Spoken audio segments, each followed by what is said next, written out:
টাকা দিয়ে সুখ কেনাও যায় না, সুখ কিনতে হয় মন দিয়া। সুখ আসে কলিজা থেকে, সুখ আসে কলিজা থেকে।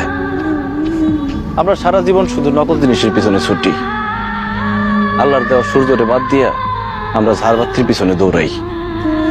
টাকা দিয়া তো তাহলে বড়লোক মানুষটা কবরের মধ্যে টাকা দিয়া সুখ কিনতো, টাকা দিয়ে সুখ পাওয়া যায় না। তুমি যদি আমার সাথে থাকতা, আমি হয়তো তোমার টাকা পয়সা, বাড়ি গাড়ি, স্বর্ণ অলংকার কিছুই দিতে পারতাম না, কিন্তু তোমার আমি মাথায় তুলে রাখতাম, পাখির মতো বুকের মধ্যে জড়ায় রাখতাম।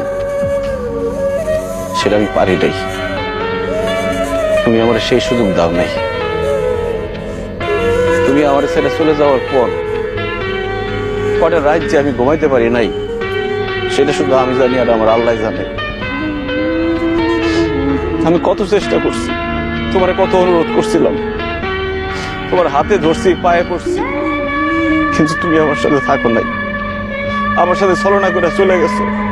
তুমি আমার জীবনটা আগুনে পুরা কয়লা বানায় ফেলাইছিলে। তোমার মতো মেয়েদের জন্য হাজার হাজার ছেলেরা জীবন্ত লাশ হয়ে ঘুরে বেড়ায়। আমার আল্লাহ আমারে বাঁচাই দিচ্ছে।